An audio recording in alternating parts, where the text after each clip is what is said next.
Hey, folks, welcome back to our fall cultural celebration at the Museum of Native American History. My name's Dan Wildcat. Vassan, good afternoon. Sanghe Lee, how are you doing? I am really delighted to introduce this next part of our program today because part of what excited me about partnering with Charlotte and all the wonderful people at the Museum of Native American History was the fact that they didn't treat us, indigenous people, as if we were museum artifacts. That people think of us and they think, oh, it's all about the past, you know. And I like the fact that we at this fall festival are celebrating the continuation of our traditions, the continuation of our innovation, of our creativity, of our indigenuity.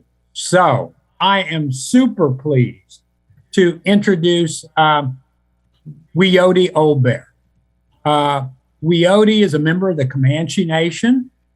She's written 4 novels, hundreds of poems, numerous speculative fiction and science fiction short stories, in addition to a historical play about her great-great-parents, Wakia, Old Bear, and Quanah Parker, and is one of the principal writers for the groundbreaking indigenous future tabletop role-playing game, Coyote and Crow. Man, we've all got stories about Coyote and Crow. Today, she's going to lead us through an exercise of our imagination so that we can create a futuristic narrative based on a historical or a mythological story. Again, we have such rich storytelling traditions among all of our nations, in our communities, among our families. And so with that, Wiyoti, it's really a pleasure to have you here. And I'm going to turn the show over to you, okay? Thank you, Dan. Nanani, it's Wiyoti. What it's my name is Wiyoti Old Bear. And as Dan said, I am a citizen of the Comanche Nation from the Quahari Band. And I'm really happy to be here today. And I'm really happy to talk about indigenous futurism and kind of lead everybody through that. And indigenous futurism, when we talk about it, what does that mean? It might be kind of a strange idea for some people. And as Dan said, we're thinking exactly along the same lines about this. One of the things that led me to science fiction and eventually to indigenous futurism is this problem. I was very, very privileged to grow up with my Comanche family, my grandparents, and surrounded by Comanche people. My grandmother was actually, when she was my age, she was bringing me along with her, collecting stories at the Comanche Elderly Center. And she eventually became a tribal court judge working to enforce ICWA. And so I was really lucky to be around all these people in this really vibrant culture. But when I went outside of it, I kept getting these comments, and I would hear from non-natives,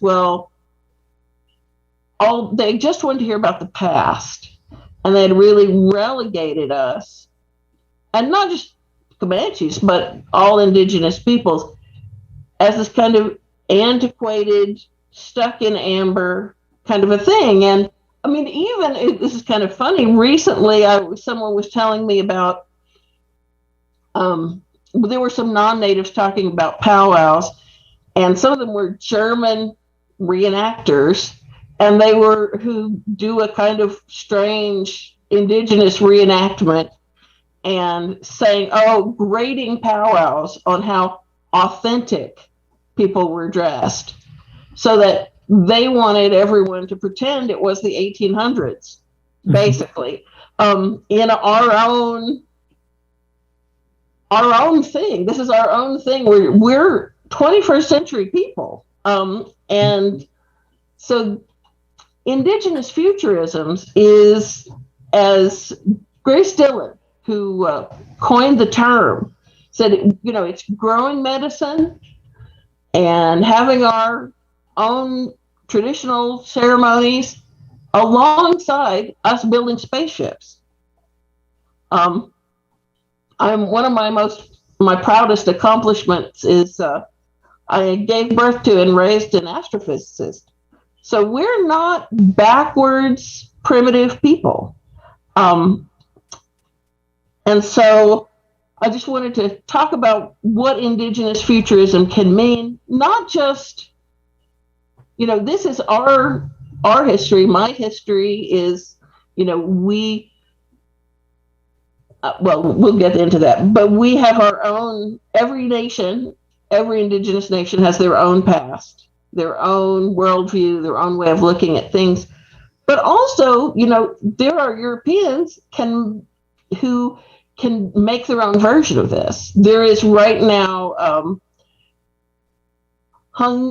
Hungarian futurism, a movement within Hungary that looks at their past and writes people are writing futurism based on their nation's history. And that's a kind of indigenous futurism. When you strip away the layers of of the colonial viewpoint, and start dealing with your own history, your own storytelling tradition, and move that into the future. And let's talk about, I want to talk about science fiction as a thing. There's a real heavy colonial presence in science fiction.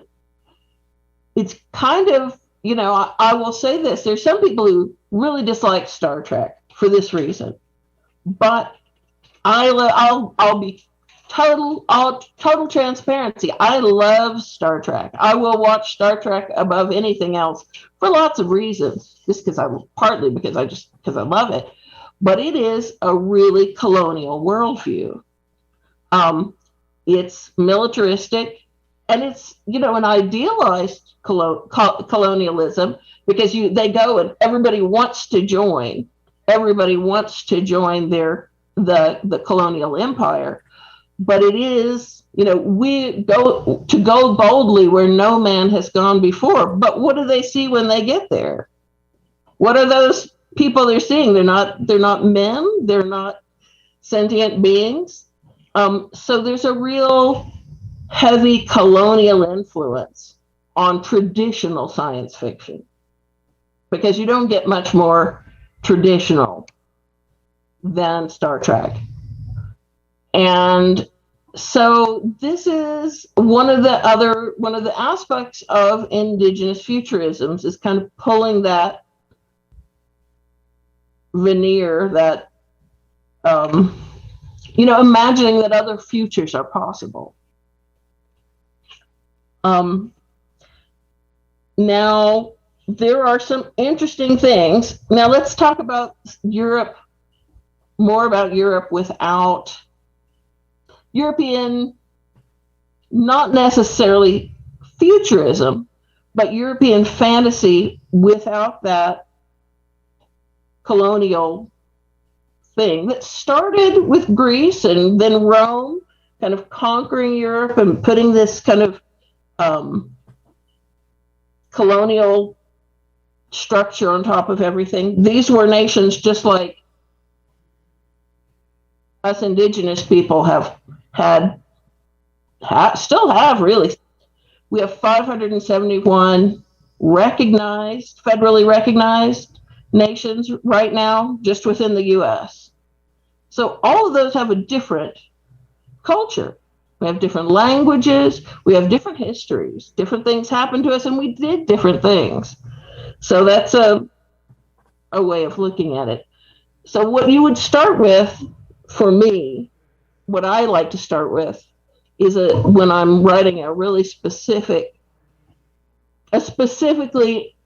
sometimes I think, well, everything I write is necessarily indigenous futurism because I'm an indigenous person. I have an indigenous worldview. I'm looking at things from an indigenous standpoint. And I tend to write about futuristic stories. But I've written some things in the past that dealt with very specific issues. The first story that I had that was really recognized, that was the winner of the Indigenous Futurist Award, was Red Lessons. And it's not what it sounds like at all. But one of the things that I was really thinking hard about was the fact that in the U.S. military, no other group is more represented in the U.S. military than indigenous people. We join the military at a higher rate than anybody. And a lot of this history comes out of residential schools because a lot of young men from residential schools were funneled straight into the military. And then from there, we have this tradition. And yes, we had a warrior tradition. Many nations had warrior traditions before this, but not all. But the fact that these boys were funneled into the military from these schools. And then I thought about the different ways that children were disconnected from their nations and really used by the military. And also at the same time, I thought about how the military is now used oftentimes, and has since Vietnam really, been used as another arm of corporate America to really make the world safe for U.S. corporations. So I wrote this story about these girls who are all clones, who are used by a private corporation a la Tiger Swan, which is used against water protectors, about these girls who are genetically modified and cloned and have no idea. They find a paper. One of them finds a file about their mother that they were made from, and it says race ENA, and they say, oh, that must mean it's not applicable. So it doesn't apply to them, instead of understanding that it means Native American. And that these Native American girls are genetically modified to be soldiers for this private company and to further their interests. And they are used against indigenous people in other parts of the world, trying to protect the interests of this company. And so it was a way of addressing what are some big issues, and that they're used as disposable, that they're cut off from their people. And this is one way. This is how I went about that. And so this is how I would say this is how I started that story. Another way you can address this and kind of get started with it is to take a historical event.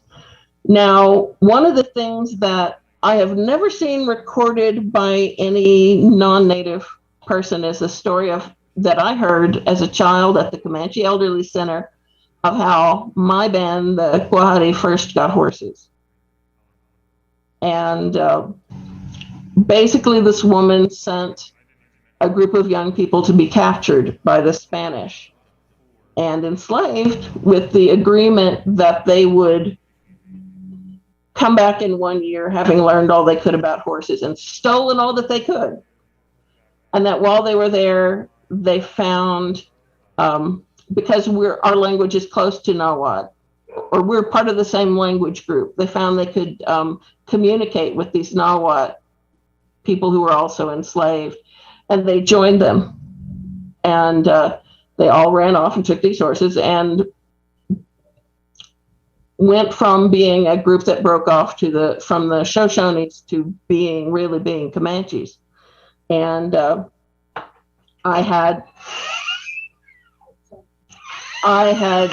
and I'm working on a novel now that uses the same premise and sets it in the future with a Comanche woman working for a private space company who steals the spaceship and takes her family off.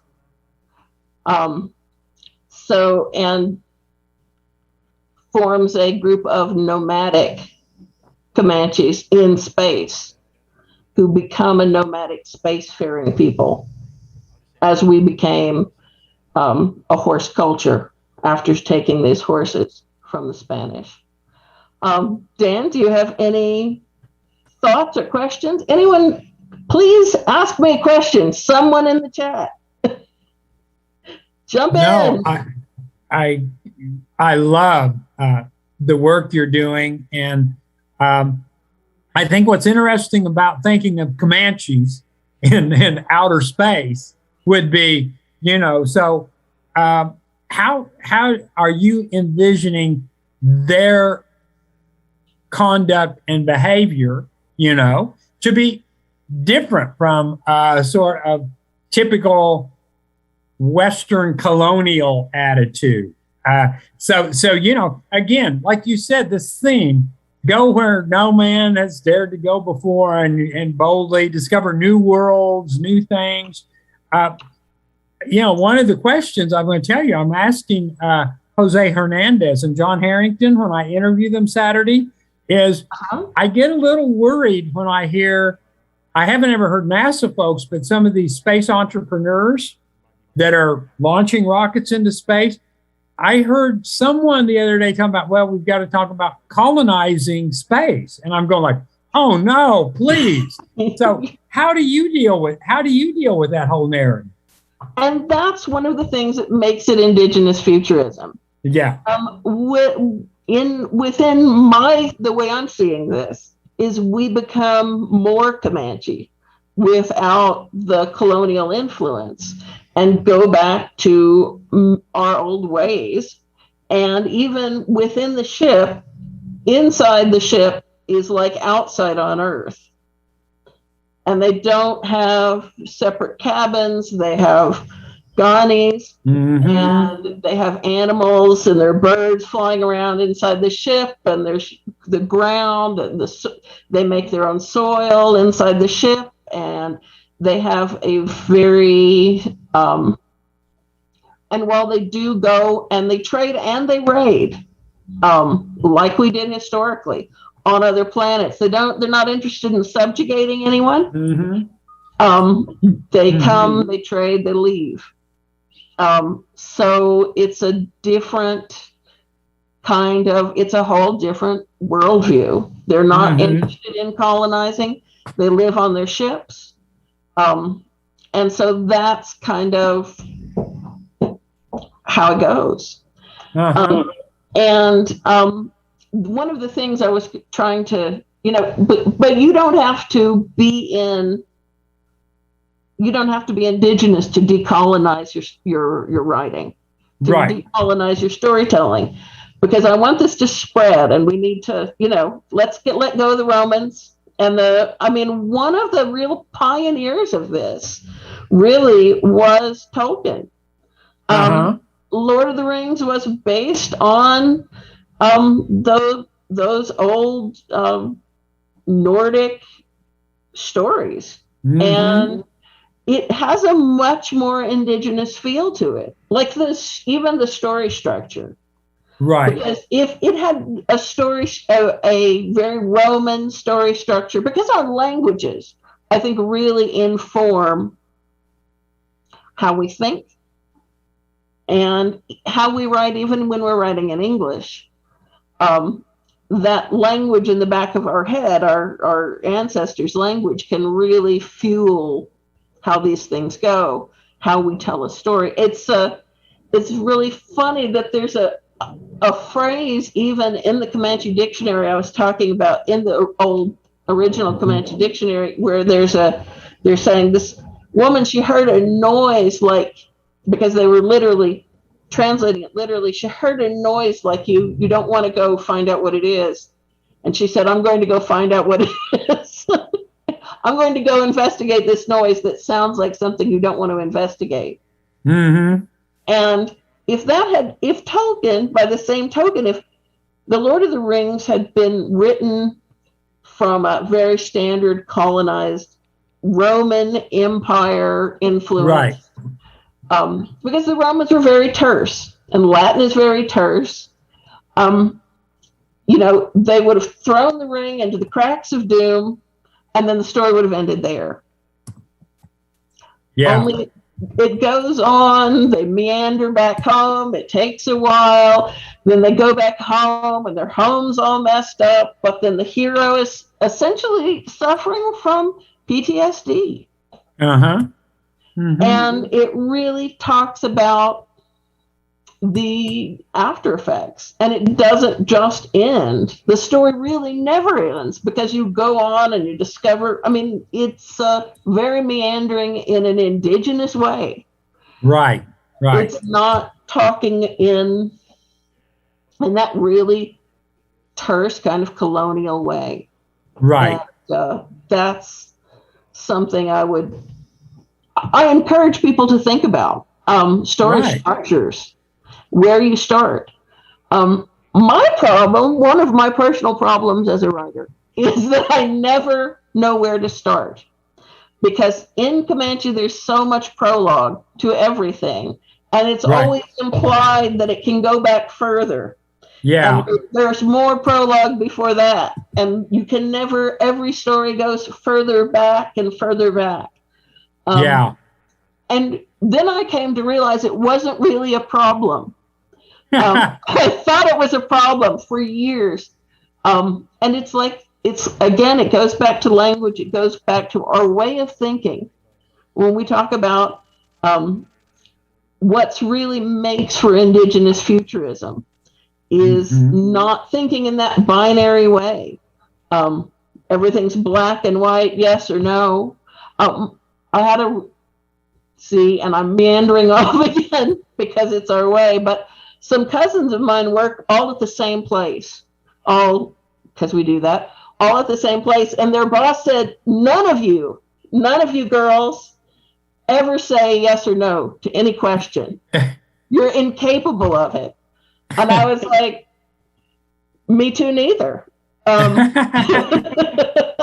This is because our language, our way of thinking isn't black and white like that. And so this makes me think about what you're just now describing. This is one of the main challenges, and I'd like to get your take on it. So, I've been working with young people and indigenous people now for, 3.5 full decades, and teaching and working with them on research projects and stuff. And I think what you've just described is so true, because I think one of the things that indigenous people can bring to the modern world is that this kind of dichotomous, dualistic worldview works neatly when you divide reality up in these little boxes. Okay, here's politics, here's religion, here's the arts, here's economics. And I see this all the time with young Native people. We never thought in boxes. We never worked in silos. And so when you're talking about how we always set things up, the past is prologue. And it takes us so long to get to a point because we want you to understand none of this happened in a vacuum. And so to me, this is kind of one of the things that really I think more people should be thinking that way. They need to really be thinking more holistically and get out of this dichotomous either or kind of logic. Well, and that is, I think, at the root of a lot of my work is trying to get people to understand that everything is connected. Nothing happens in a vacuum. The solution to our current problems of climate change, desertification, how we're going to feed the population, the loss of soil, all these things are interconnected.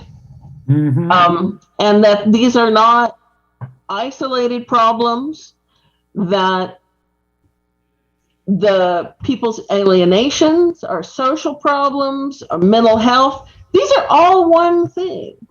Yeah. These are all and the idea that things are separate and things happen. I mean, those Greeks, they really messed us up. Because it's such a false idea that there are that things are either black or white, that things are that things are separate. Mm-hmm. Because like human beings, we're mostly microbes. Mm-hmm. But and if it weren't for microbes, we couldn't digest any of our food. Mm-hmm. Mm-hmm. But we have this idea, let's kill all the germs. Well, no, we want something that will get rid of the bad ones that are trying to hurt us.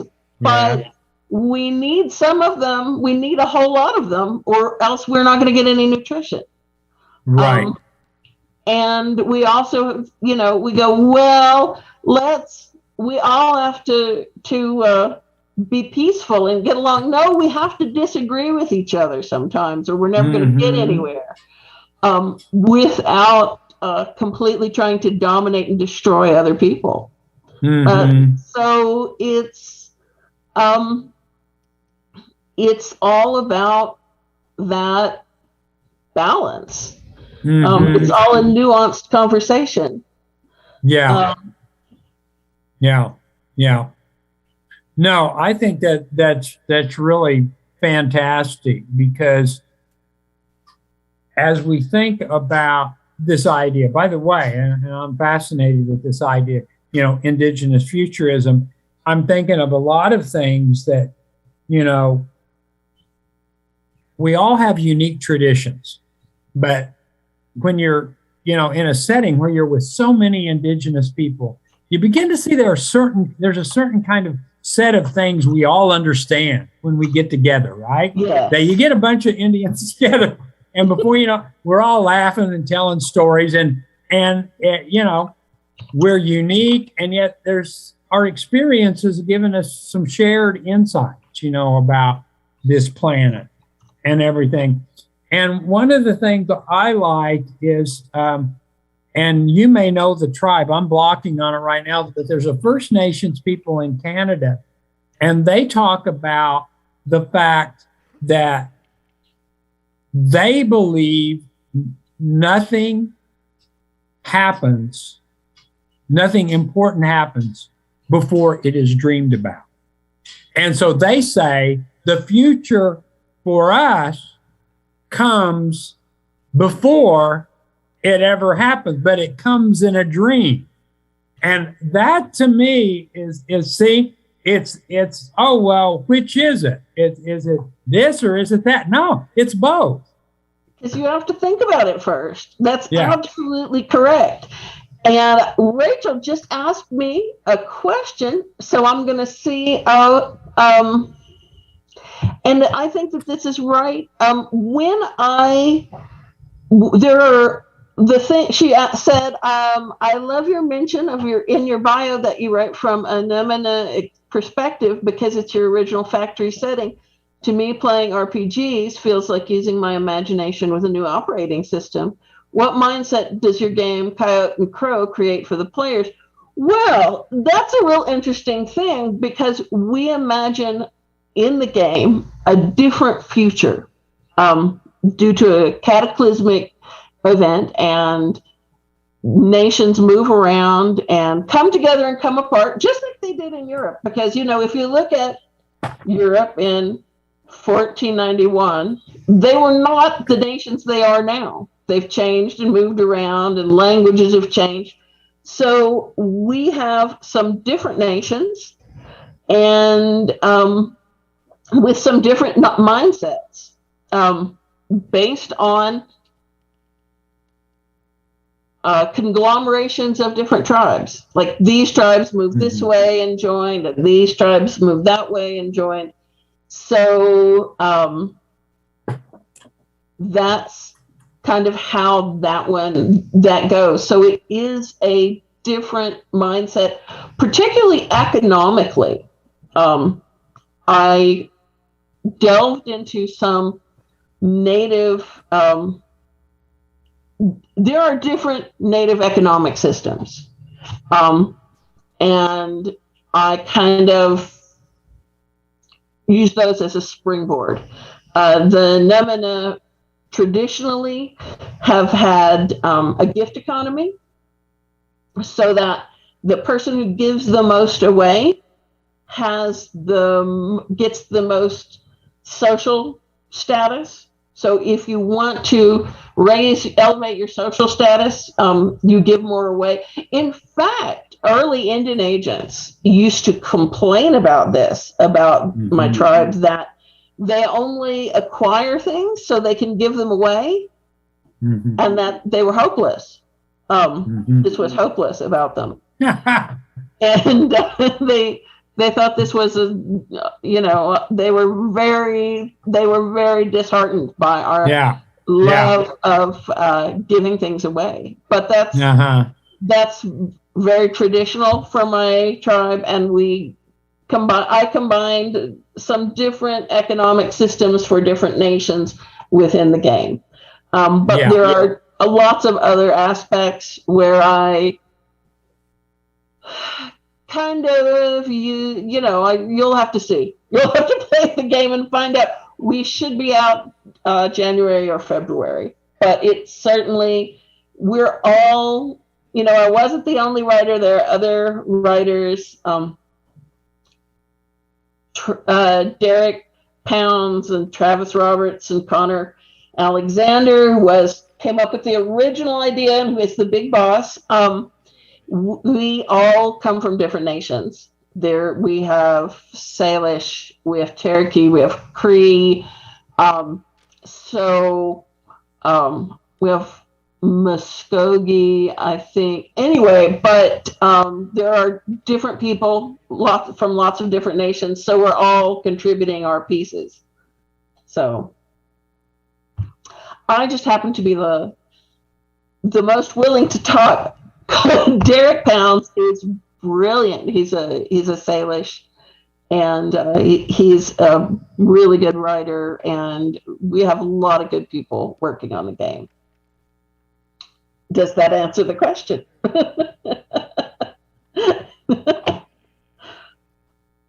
Oh, Daniel, turn. Yeah, I got you. I got myself muted there for accident. Yeah, I had to turn my thing off. I was adjusting the lights. The light was changing. I was starting to look like I was sitting in a dark room. I didn't want to scare people off. You didn't want to scare? Oh, well, I've been moving my lamp around, and I've done the best I can. Yeah, for sure. And so, this is I'd like to get your thoughts on a couple things because I think this the work you're doing is really fascinating. So you've already talked about work about imagining Comanches in outer space. I love that. I love that. Have you ever given any thought to sort of on this planet, on Mother Earth? I wonder this kind of theme that's now everyone is sort of talking about. It seems like, we're quickly becoming a planet where some people are making plans to leave because they think we're just going to ruin it all. Okay. And some people are saying, well, it might be time to really try to examine ancient indigenous wisdom, whether that be Comanche or Dene or Lakota or Passamaquoddy or whatever. And I'm thinking about this idea of, have you given any thought to how we might reconfigure human communities on this planet? I mean, what would, this, now we're not getting to science fiction. This is where science fiction's ahead of, right? Reality. It's weird. So, we think of, I don't know, Escape from New York must have been made, 25 years ago? And now we're reading that if we don't do something pretty dramatic to stop our emissions, carbon emissions into the atmosphere, it's no longer a joke. I mean, Manhattan could be largely underwater. Mm-hmm. And so I'm thinking about, if there was ever a time to try something different, maybe we ought to reimagine how we would live on this planet, minus these megalopolises of like Los Angeles and New York and Chicago. And so I just wondered, have you given any thought to that? Yeah, I have of those 4 novels you mentioned at the beginning, I have a 3-novel series coming out from Epoch Press where it's a long journey to get there. It starts basically 5 minutes in the future. And it's about an indigenous woman who's from so many tribes, she can't be enrolled in any of them. Oh, wow. Yeah. And her parents met at the Santa Fe Indian School. Yeah. And her grandparents met at Indian School at Riverside. And, so she comes from all these people who went through the Indian school system. Her father and mother were both in the military. And she talks about, and so she is a plant geneticist. And so it's all about her discovering, it's set in the same universe as Red Lessons. And she's actually the mother of those super soldiers used by them. And it's about her going from being a plant geneticist who manipulates the genes of the plants for the corporation, while unbeknownst to her own eggs are being manipulated by the company for their benefit. Right. And how she leaves them and eventually goes back, winds up in a small community where she is breeding back to the original strains of plants that were developed by her ancestors, and developing her own, working within a small community of people from lots of different backgrounds. There are indigenous people, there are Black people, there are white people, there are Hispanic people. They're all working together in a community with, again, a gift economy, with work that is largely agricultural, but agricultural in a different way. Right. Yeah. And so she goes from being completely colonized to the process of these three novels to being decolonized and kind of decolonizing her community and her world. Yeah. As the colonial structure collapses around her. Right. Well, and it seems like, again, this sometimes facts or life is stranger than fiction. And right now it seems like, we're witnessing a lot of institutions that are undergoing tremendous stress. And so, allowing ourselves to have this kind of imagination, I think is just critical. Yeah. Well, I mean, and for me, what brought that novel series on was what is the world I would like to be in, and how would I get there, and what are the struggles we would face in trying to get there. Right. And that's, that is what I encourage everyone to do, to picture their ideal world and write from where you are, start where you are, picture that ideal world, and figure out how you'd get there. Figure out what kind of hurdles you'd face. Figure out what kind of, what kind of allies you'd get along the way. She begins with and her partner in all this is her first partner in all this is a IT guy at the corporation who's willing to steal her embryos that she didn't know existed. So it's, how would we get there? What happens? Right. Because and I think that these people I can't remember what nation it is either, but I think that they're absolutely right that we have to picture what we want before we can have it. It's not going to just appear. We have to imagine the future we want. Well, again, we're back to that notion as, these First Nations people in Canada who say, hey, we dream. That the way they said it, which I thought was fascinating, is we dream our reality. And that to me is that's kind of an elegant way of summing up as what you've described as a sort of indigenous futurism, that, we're trying to give permission for people to dream. And I don't think, so this is kind of, I'm sorry, I'm come from education. So I've got to ask this. Are we giving our young people permission to dream?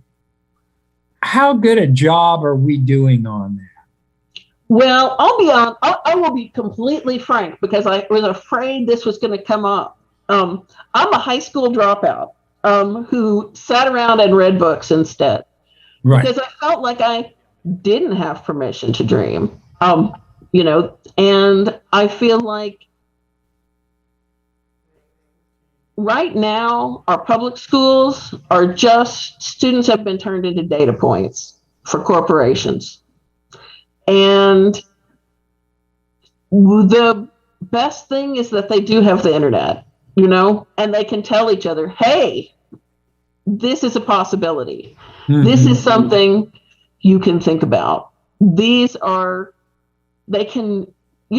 one of the things that I want to say is great for teenagers, and I just think is great for young people, is fan fiction, where they're rewriting the pop culture, to rewrite pop culture. And there's a lot of people making fun of, it's common to make fun in fan fiction, particularly of the Mary Sue or the Gary Stu, imagining yourself the hero. I can't imagine anything better than that. I want young people to think of themselves as the hero, to think of themselves as the beloved hero, and what would they do and how would they use that power? I want young people, I feel like in allowing big business to take over education in this way, right. Adults have really failed have failed our children. Right. And I think that it's sad, but they are really stepping in for each other and saying, I'm giving you permission to dream. And I want to hear about it, and I want to encourage you. And I think that's one of the best things that, one of the best things about the computer age, about the internet, is young people being able to encourage each other where adults are falling down. Yeah, exactly. And I think, one of the things that I always point out too, and I'm glad you mentioned, you're being raised, your grandparents having that kind of very traditional, experience as your footing. And I think one of the things that we should all try to remember, and again, so people often ask me, where's my point of inspiration? And I say, well, I found that, people get, and our young people suffer with this too. Everyone's kind of since COVID, we've been wrestling with this, right? We're in front of a screen, we're at home, people are seeing a lot of ugly things that are going on. And if you're not careful, you just start thinking, oh man, this world is just full of ugliness. But you know what? If you turn the screen off and you go out of doors and you start just walking around, all of a sudden you find yourself, you know what? There is tremendous beauty left in this world. And that kind of mindfulness, I think, is one of the things we need. We need young people to give them license to develop that kind of mindfulness, and not be afraid to say, hey, you don't need to be indoors 24/7. Get out of doors. And if I'm sure you remember this. Now, I grew up with farm folk grandparents in extreme Southeast Kansas. And I'm going to tell you, most of the summers we spent outside. We were out of doors. We were either in the garden, we were doing chores, and even these things became, not just all work. There was always some play interspersed, And so in my case, it was the end of the day, having some fresh eggs and all the fixings to do some hand crank homemade ice cream. So, that's old school. But I think we've really lost something in this kind of insulated worldview, environments we live in now. Oh, I think that's true. And I think getting outside is absolutely kind of key to holding it together. But a lot of us are urban, like us Comanches, we had a reservation at one time with the Kiowas and the Apaches. It was taken away, and a lot of us are urban for that reason. We're centered around Lawton. When I was growing up, we spent our summers on the powwow circuit. And that's kind of what I associate with summer a lot of times. Like, one of the best things is I had a old iron bed that came apart. Yeah. Oh, yeah. Put the mattress in the back of the station wagon. And then when we get there, I would get to sleep in a field outside the powwow in my own bed. Oh, wow. I'd wake up in a field outside of, in kind of sometimes in a meadow on my own bed with my own sheets. So yeah, I love it. I love it. Yeah. A nice way. But I really, but it's important to kind of put these perspectives, our own perspectives, into the future that we're imagining and the future that we want. Well, we're just about out of time. Do you have any last point you'd like to share with everyone? I don't know. Do we have any last questions? Any burning desires? Any burning questions? Please, if anyone has a question, right? If anyone has anything. Okay, it Yeah. looks like Okay, well, thank it looks like we answered all their questions. You did a great job, well, Leotie. thank you. And everybody keep dreaming. Keep dreaming of Yes. the future. Yeah. Okay, and let's all do some exercises in indigenuity, okay? Ingenuity. That's right. Thank you Okay, so much. everyone. It's been a pleasure. Yeah, Sunlay, Sunlay, Gadasawa. Thank you, Leotie.